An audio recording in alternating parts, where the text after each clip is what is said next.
오늘 말씀의 주인공 요셉은 참 대단한 삶을 살았어요. 요셉은 야곱의 11번째 아들인데 아버지한테 사랑을 받았는데 그게 독이 돼가지고 형들이 요셉을 시기, 질투, 미워했어요. 얼마나 미워했는지 노예로 팔아버렸어요. 노예로 팔린 요셉이 애굽으로 가서 밑바닥 인생을 전전하며 살았어요. 남의 집에 종살이 하다가 그것도 성추행범을 몰려서 지하 감옥에 갇히고 그렇게 살았는데 하나님께서 은혜로 요셉을 애굽의 국무총리가 되게 하셨거든요. 오늘 말씀 보면 요셉이 드디어 복수할 수 있는 기회를 잡았어요. 형들을 만났어요. 그런데 요셉이 참 대단하죠. 형들에게 복수를 하지 않고 그 형들을 용서했어요. 참 대단한 것 같아요. 그래서 오늘 말씀 보면은 요셉이 주인공처럼 보입니다. 이 말씀 보면 1절, 2절, 3절, 4절 계속 이렇게 시작해요. 요셉이 이게 4절까지 요셉이 뭘 했는지를 나타내고요. 5절부터 8절까지 요셉이 한 말이에요. 오늘 이 창세기 35장 이 말씀은 요셉이 한 행동과 말이 전부예요. 요셉이 주인공이죠. 근데 말씀을 자세히 보면 그런데 진짜 주인공이 따로 있습니다. 하나님이에요. 우리 5절 하반절 한번 볼까요? 하나님이 생명을 구원하시려고 나를 당신들보다 먼저 보내셨나이다. 나는 요셉이죠. 당신들은 요셉의 형들입니다. 즉 근데 요셉이 말이죠. 이게 요셉이 하는 말이 자기 요셉을 애굽으로 보내는 건 형들이 아니라는 거예요. 누가 보냈다는 겁니까? 하나님이 보내셨다는 거예요. 사람의 눈으로 볼 때 형들이 팔았으니까 형들이 보낸 것 같지만 사실은 형들이 아니라 하나님이 자신을 애굽으로 보내셨다는 거죠. 하나님 그렇게 하신 목적은 뭐냐? 구원입니다. 6절에 보면 이런 말씀이 있어요. 이 땅에 2년 동안 흉년이 들었으나 아직 5년은 밭갈이도 못하고 추수도 못할지라. 근데 고대 근동에 2년 동안 큰 흉년이 들었어요. 먹을 게 없어요. 다 굶어 죽게 생긴 거죠. 그 형들이 요셉 만난 것도 요셉은 애굽에만 정치를 잘해서 양식이 있는 거예요. 양식 구하러 왔다가 요셉을 만난 거예요. 이제 그런데 문제는 흉년이 끝이 아니에요. 7년 흉년이기 때문에 앞으로 5년 동안 더 흉년이 와요. 수많은 사람이 굶어 죽을 겁니다. 그런데 하나님께서 이걸 다 아시고 요셉을 미리 애굽으로 보내셔서 준비하게 하신 거죠. 요셉과 요셉의 형제들, 그의 가족들을 다 구원하셨다는 겁니다. 우리 8절 한번 같이 읽어볼까요? 그런즉 나를 이리로 보낸 이는 당신들이 아니요 하나님이시라. 아멘. 요셉이 말이에요. 형들이 한 게 아니라 누가 했다는 거죠? 하나님 하셨다는 거예요. 한마디로 하면 뭡니까? 다 하나님이 하셨습니다. 요셉의 말입니다. 하나님께서 다 살리시려고 요셉을 보내 국무총리가 되게 하신 거죠. 여러분 하나님이 다 하셨습니다. 다 하나님의 뜻이 있습니다. 사실 요셉 입장에서 보면은 이 한마디로 요셉이 산 거예요. 요셉이 고난을 많이 받았잖아요. 시련을 많이 당했거든요. 그런데 야 이거 형들 때문이 아니고 내가 재수가 없어서도 아니고 다 하나님이 하신 거야. 하나님 뜻이 있는 거야. 이 말로 요셉은 그 고난을 다 이긴 거예요. 또 형들한테도 마찬가지죠. 복수할 수 있잖아요. 근데 다 하나님 하신 거야. 이 한마디로 복수와 미움과 원망의 말도 다 털어낼 수 있었습니다. 다 하나님이 하셨습니다. 우리가 이 말을 할 수 있다면은 우리 모든 고난을 믿음으로 이길 수 있어요. 다 하나님이 하셨습니다. 이 말을 할 수 있다면 우리를 괴롭히는 미움과 원망과 부정적 감정들 있죠. 그거 다 털어낼 수 있는 겁니다. 이뿐만 다 하나님이 하셨으니 이 말 얼마나 귀한 말인지 모르겠습니다. 여러분 다 따라해 볼 거예요. 다 하나님이 하셨습니다. 나를 향해서 내 인생을 향해서 이렇게 선포할 수 있는 저와 여러분 되기를 주님의 이름으로 축원합니다.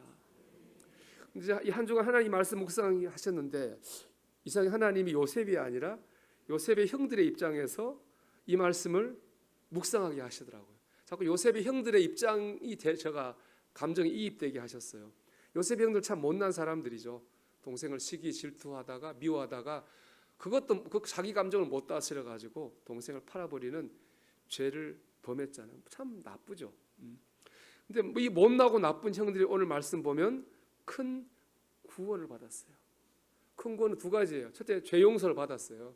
동생한테 보복 안 당했잖아요. 용서받았어요. 그와 그의 가족들이 다 안 굶어 죽고 살았어요. 그리고 말씀드린 것은 이 모든 것 다 누가 하셨어요? 하나님이 하신 거죠. 요셉의 형들은 큰 구원을 받았는데 이런 구원을 받을 자격이 요셉의 형들에게는 없어요. 잘한 게 없잖아요. 제가 옛날에 페이버 얘기했는데, 페이버라고 하는 건 뭐냐면은 하나님이 기뻐하시는 삶을 산 사람들에게 주시는 상이 페이버예요. 요셉이 받은 게 페이버겠죠. 형들은 잘한 게 아무것도 없어요. 이 페이버를 받은 게 이렇게, 페이버 때문에 이렇게 된 게 아니에요. 뭐 때문에 구원받았습니까? 은혜 때문에 구원받았어요. 은혜는요, 받을 자격 없는 사람에게 베푸는 호의라는 뜻이거든요. 요셉의 형들은 페이버가 아니라 은혜로 자격 없는 그들이 구원을 받았습니다. 사실은 저와 여러분 얘기를 하고 있는 겁니다. 제가 형들의 입장을 하나님 묵상하게 하셨다 그랬잖아요. 생각을 해봤어요. 나는 요셉에 가까운 삶을 살아왔을까? 요셉의 형들에 가까운 삶을 살아왔을까? 스스로는 내가 대단하고 생각할지 모르지만 우리 다 그렇잖아요. 가만히 생각해 보니까 내 삶이 굳이 한다면 요셉의 형들에 가까웠다는 생각이 들더라고요. 내 욕망을 따라 살고 내 감정을 못 다스리고 죄를 짓고, 내가 요셉의 형과 가까운 삶을 살았구나. 이 말은 뭐죠? 요셉의 형이 은혜로 구원받은 것처럼 나도 은혜로 구원받았다는 얘기. 예배당을 짓고 얼마 있다가 한 분이 상담을 하러 왔어요. 캐톨릭 신자인데 찾아서 하시는 말씀, 목사님 왜 예수님을 믿어야 구원을 받습니까? 저한테 물어보더라고요. 하나님께 제게 선인과 악인이라는 말이 떠오르게 하셨어요. 선인은 누구냐 하면 착한 사람이에요. 의인은 죄가 없는 사람이에요. 천국은요, 선인이 가는 데가 아니고 죄가 하나도 없는 의인이 가요. 제가 그분한테 그랬어요. 선인은 많은데 의인이 없잖아요. 여러분, 세상에 착한 사람은 많아요. 그런데 죄가 없는 사람은 없어요. 그래서 우리 입으로 우리는 천국에 갈 수 없어요. 예수님을 믿어야 구원을 받아요. 요즘 제가 은혜 받고 매일 듣는 찬양이 있습니다. 예수 하나님의 공이라는 찬양인데요. 공이라고 하는 건 옳고 그름, 정의 불의를 따지는 거잖아요. 근데 하나님의 공의는 옳고 그름 아니거든요. 정의 불의가 아니에요. 사랑이에요. 하나님의 공의는 뭐냐면은 우리 같은 죄인을 살리기 위해서 하나님께서 하나밖에 없는 아들 예수를 주셨잖아요. 그 행위가 바로 하나님의 공의예요. 나를 살리기 위해서 예수님을 주신, 제물로 주신 그 사랑이 바로 하나님의 공의, 하나님의 의예요.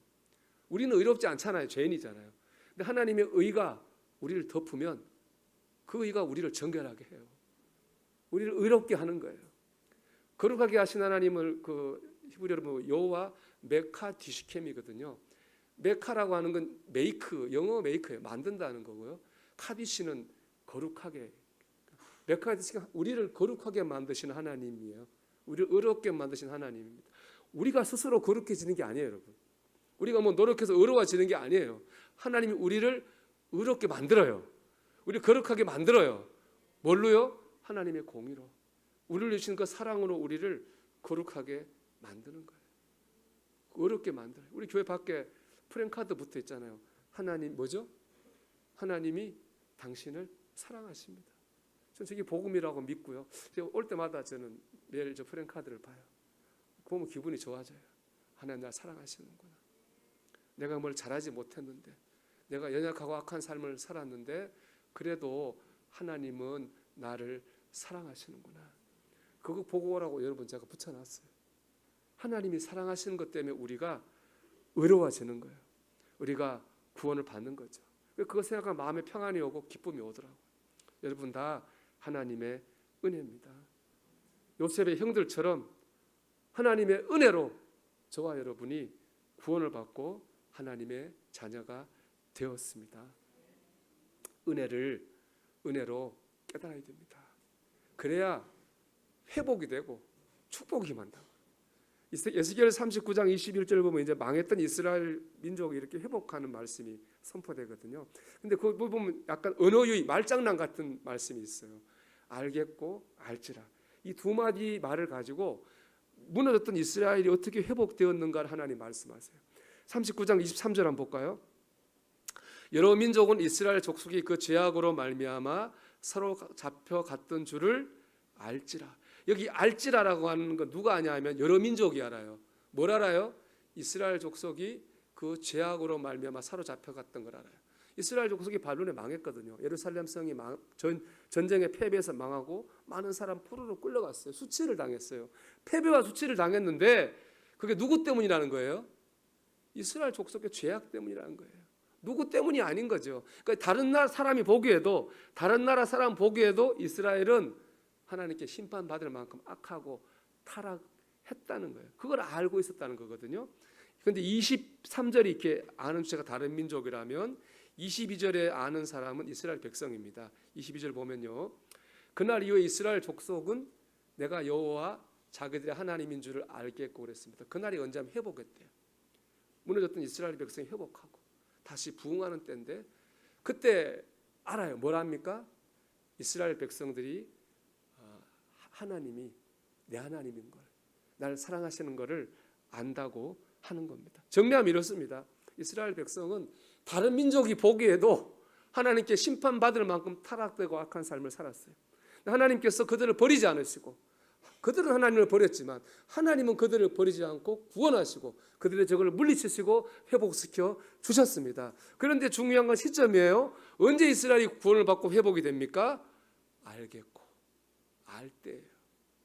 하나님이 나를 사랑하신다고 하는 것을 알 때예요. 은혜를 알 때예요. 여러분, 은혜를 알 때 기쁨이 회복되고 평강이 회복되고 능력이 회복되고 충만한 삶을 살 수 있어요. 중요한 건 순서입니다. 세상 조건이 달라져서 아는 게 아니에요. 세상 조건 달라서 아는 게 아니라 내가 하나님 나를 사랑하시는구나. 난 하나님을 떠났지만 하나님은 나와 함께 하셨네. 하나님은 나를 붙잡아 주셨구나 라고 하는 걸 알 때, 그때 조건이 회복이 되는 거예요. 우리 간증 많이 들었잖아요. 아파서 기도하다가 회개했더니 몸이 나았습니다. 은혜를 깨달았더니 가정이 회복되었습니다. 내 삶이 회복되었습니다. 은혜를 깨달을 때 회복이 되는 거예요. 반대로 얘기할까요? 우리의 삶이 하나님 믿으면서 왜 공고합니까? 왜 지쳐 있습니까? 왜 기쁨이 없습니까? 왜 평강이 없습니까? 이거죠. 은혜를 못 깨닫고 있는 거예요. 아까 우리 찬양했잖아요. 당연한 것 하나도 없는데 그걸 당연한 줄 알고 살아온 거예요. 그러니까 하나님을 믿으면서도 우리 심령이 공고하고 답답한 거예요. 여러분, 은혜로 깨달아야 돼요. 은혜로 깨닫는 방법이 있어요. 계속 은혜로 사는 방법이 있어요. 은혜로 충만한 방법이 하나 있어요. 그게 뭐냐 하면은 감사하는 거예요. 출애굽기 13장을 보면 이스라엘 백성이 애굽을 나오는데 하나님이 그때 함께 하십니다. 구름 기둥과 불기둥으로 함께 하세요. 구름 기둥과 불기둥이 의미하는 건 뭐냐면 함께 하나님 임재예요. 그 알렉산더 대왕의 전기를 읽어보니까 그 알렉산더 대왕과 함께 싸우는 군사들 있잖아요. 그 군사들의 제일 큰 힘이 뭔지 아세요? 나는 알렉산더 대왕과 함께 있어. 전쟁에 지지 않는 백전백승의 장군이 우리의 지도자야. 이게 그들의 힘이었다는 거예요. 그래서 알렉산더가 어떻게 했느냐? 그가 있는 데는 항상 이렇게 항아리에다가 그걸 항아리를 거룩한 항아리라 불렀다고 하는데 항아리에다 불을 피웠대요. 낮에는 연기가 올라가게 하고 밤에는 불이 올라가게 했어요. 그런 군사들이 볼 거 아니에요. 저기 우리 백전백승의 지도자 우리 알렉산더 대왕이 계셔. 그걸 보고 힘을 얻었다는 거예요. 연기와 불은 왕의 임재를 상징한다는 거죠. 그렇습니다. 푸른 기둥과 불기둥은 왕이신 하나님이 우리와 함께 하신다고 하는 징표예요. 그것 때문에 이스라엘 백성이 광야를 지나 가나안에 들어갔어요. 하나님과 함께한 것 때문에 갔다는 거예요. 이스라엘 백성 광야를 모릅니다, 여러분. 어떤 일이 생길 줄 모르고 그 일이 생겨도 그 해결할 능력이 이스라엘 백성한테는 없어요. 근데 이스라엘 백성이 광야를 지나서 가나안 땅에 들어갔어요. 왜 들어갔어요? 구름 기둥과 불 기둥 때문에 들어갔어요. 하나님과 함께 했더니 광야를 지났어요. 하나님과 함께 했더니 가나안 땅에 들어갔어요. 여기 중요한 메시지가 있어요. 하나님, 내가 굳이 나가지 않으려 해도 하나님과 함께 하기만 하면 우리의 삶은 앞으로 나아간다는 거예요. 제가 수요예배 때 신앙생활 하기 전과 하기 후의 삶을 참새와 독수리로 얘기했어요. 신앙생활 하기 전에 참새예요. 파닥파닥 하잖아요. 내 힘으로 막 날아다닌단 말이에요. 신앙생활 하면 독수리예요. 독수리는 안 파닥거리잖아요. 날개를 쫙 펴서 하늘 높이 날면 그 상승 기류를 타고 패러글라이딩을 하잖아요. 신앙생활 한다고 하는 건 뭡니까? 내 힘으로 하는 게 아니고요. 하나님의 은혜로 살아가는 거예요. 기쁠 때나 슬플 때나 어려울 때나 힘들 때나 하나님과 동행하는 거예요. 하나님 바라보는 거죠. 하나님 말씀 붙드는 거예요. 기도하는 거죠. 그러다 보면 나도 모르게 어느 날 내 문제가 해결되어 있는 거예요. 그렇게 살다 보면 어느 날 내 믿음이 자라 있는 거예요. 내가 하는 거 아니죠. 하나님 하시는 거예요. 여러분, 하나님과 동행하는 일에 집중하십시오. 지금 여러분에게 어떤 문제가 있고 고민이 있겠죠. 힘듦이 있겠죠. 여러분, 그거 바라보면 끝이 없습니다. 중요한 건 뭐예요? 하나님과 더 동행하는 거예요. 그럴 때 그 일이 감당되는 거예요. 지난주도 얘기했죠. 우리 교회가 하나님 사랑, 서로 사랑의 표어인데 하나님 사랑이 아니면 서로 사랑이 안 돼요. 하나님 사랑이 안 되면 봉사, 찬양단, 성가대 다 그거 안 돼요. 내 힘으로 하는 거 안 돼요. 부딪히게 돼 있어 한 게. 하나님 사랑으로 충만해질 때 하나님이 기쁨으로 그 일을 하게 하세요. 그래서 제가 이번 금요일도 우리 기도했어요. 우리 성도들이 하나님 사랑을 체험하게 해주세요. 하나님과 동행하기를 축복합니다. 그러면 하나님이 하게 하시는 삶을 살기를 축원합니다. 이스라엘 백성이 광야를 지나갔잖아요. 이 광야, 우리 인생을 광야에 비유하잖아요. 광야를 걸어가는 방법이 뭡니까? 하나님과 동행하는 거예요. 그런데 성경 미스터리가 하나 있어요. 하나님과 동행했던 이스라엘 백성 중에 출애굽 1세대, 그러니까 애굽을 나올 때 20살 이상이었던 사람들은 광야를 못 건너가고 다 죽었어요. 실패했어요. 믿음 생활에 분명 그들도 구름 기둥과 불 기둥을 날마다 봤거든요. 하나님과 함께 했거든요. 그럼에도 불구하고 광야를 건너지 못하고 가나안에 들어가지 못하고 실패하고 넘어졌어요. 왜 그랬을까? 왜 하나님 함께 하셨는데 그들은 실패했을까? 이유는 이거예요. 익숙함의 오류예요. 오늘 찬양처럼 당연한 게 아닌데 익숙하다 보니까 당연해지는 거예요. 사실 여러분, 구름 기둥과 불 기둥이 올라오는 게 얼마나 신기한 일입니까? 날마다 우리 교회 구름 기둥과 불 기둥이 올라오면 사람들이 구름대처럼 몰려올걸요. 신기한 일이잖아요. 근데 그걸 매일 보니까 익숙해져 버린 거예요. 그 신비한 은혜가 익숙하게 된 겁니다. 그런 말 있잖아요. 호의가 계속되면은 권리인 줄 안다. 그렇죠? 호의 계속되면 그걸 내 권리인 줄 아는 거예요. 은혜가 계속되면 그 은혜를 당연하게 생각하게 되는 거예요. 은혜에 놀라지 않아요. 은혜에 감탄하지 않아요. 감사하지 않아요. 그러다가 망한 거예요. 여러분, 은혜에 익숙하면 안 됩니다. 은혜에 충분히 놀라셔야 됩니다. 하나님 은혜에 충분히 감탄하셔야 됩니다. 하나님 은혜에 충분히 감사하셔야 됩니다. 그게 능력입니다. 그걸 보여준 사람이 누구냐? 다윗입니다. 다윗은 매일 감탄하고 놀라고 감사했잖아요. 그게 다 뭐죠? 다윗의 시편이 다 그런 거 아닙니까? 우리 3편 5절 말씀만 볼까요? 내가 누워 자고 깨었으니 여호와께서 나를 붙드심이로다. 아침에 일어나는 게 놀라운 일입니까? 우리 다 일어났잖아요. 근데 다윗은 여기에 감탄을 했어요. 야, 내가 일어났구나. 감사하다. 놀라고 감탄했어요. 더구나 이때 배경이 언제냐면은 다윗이 큰아들 압살롬이 반란을 일으키거든요. 다윗이 도망을 가는데 너무 아들이 그럴 줄 몰라가지고 머리도 못 묶고 산발하고 신발도 맨발로 도망갔어요. 그럴 때 아침에 일어나 다윗이 얘기한 거야. 야, 내가 아침에 일어났는데 하나님 날 붙으셨구나. 감사하다. 그런 상황에서도 아무것도 아닌 일에 다윗은 놀라고 감탄했어요. 하나님이 압살롬을 이기게 하셨어요. 이것 보면 능력이 여기 있는 것 같아요. 하나님 은혜에 충분히 놀라고 하나님 은혜에 충분히 감탄하고 충분히 감사하는 게 바로 우리 그리스도인의 능력입니다. 우리가 감탄하고 감사할 때 은혜 충만한 삶을 사는 거예요. 시편 104편 이렇게 말합니다. 감사함으로 그의 문에 들어가며. 이 말은 이런 말이에요. 감사하면 문이 열린다. 이런 뜻입니다. 감사하면 여러분 나를 닫고 있는 인생의 문이 열려요. 유진 피터슨 목사님 쓴 메시지 성경 보면 이걸 이렇게 말해요. Enter with the password. Thank you. 패스워드, enter with 패스워드잖아요. 암호를 치라는 거예요. 이 암호를 치면 문이 열려요. 그게 뭐든지 몸이 아프든 마음이 괴롭든 가정이 힘들든 자식이 속을 새기든 어떤 문제가 있든 이 암호를 치면 해결의 문이 열려요. 그 암호가 뭐예요? 땡큐, 감사한 거예요. 하나님께 감사하는 그 순간에 우리 인생에 닫힌 문이 열린다고 하는 거예요. 광야길 가고 있는 거죠. 다시 말씀드리면 우리가 이 광야길을 다 가고 있어요. 인생이 광야니까 이 광야길을 가는데 이 길이 막힐 때마다 우리가 눌러야 될 암호가 뭐죠? 땡큐예요. 감사하는 거예요.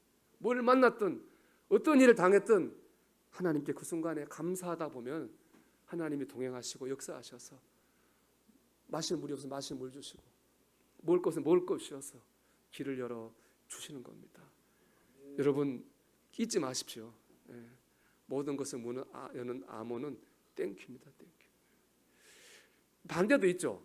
감사하면 열리는데 뭐하면 닫히겠어요? 불평하면 닫히죠. 그게 출애굽 1세대의 사람들이 망한 이유입니다. 그 사람들 왜 감사 못하고 불평했을까요, 여러분? 그 특징이 있어요. 그 불평할 때 항상 하는 말이 있어요. 뭔지 아세요? 없어서요, 없어서. 잠시 물이 없었거든요. 물이 없어서 없다고 힘들다고 불평해요. 매일 만나면 하나님 먹었거든요. 만나가 맛이 없었나 봐요. 질려가지고 맛이 없어서 불평해요. 항상 없어서 불평해. 여기 이유가 있는 것 같아. 우리가 감사하지 못하고 불평한 이유는 뭐죠? 있는 건 안 보고 없는 것만 보는 거예요. 분명히 잠시 물이 없을 때도 구름 기둥과 불 기둥은 있었다고요. 그 만나가 질려 맛이 없을 때도 구름 기둥과 불 기둥은 있었어요. 있는 구름 기둥과 불 기둥은 못 보고 그 없는 것만 보는 거예요. 그러다 보니까 감사하지 못하고 감탄하지 못하고 광야에서 엎드러져 죽게 된 것입니다. 여러분 없는 것 바라보고 불평하지 말고 하나님 은혜 보면 감사하십시오. 그러면 하나님이 열어가시는 거예요. 이 생각합니다. 없는 것 때문에 막 인상 쓰고 살지 말고 그냥 감사하면서 우리 웃으며 살자고요. 그럼 하나님 열어가십니다. 이게 오늘 말씀 메시지입니다. 메시지입니다. 아무리 잘생긴 사람, 예쁜 사람보다 감사하면 웃는 사람이 최고입니다. 하나님이 열어가십니다. 여러분 내가 하는 게 아니라 하나님이 하십니다. 우리 없는 것 때문에 불평하지 말고 감사로 은혜의 문을 열며 살아가는 저와 여러분 되기를 주님의 이름으로 축원합니다.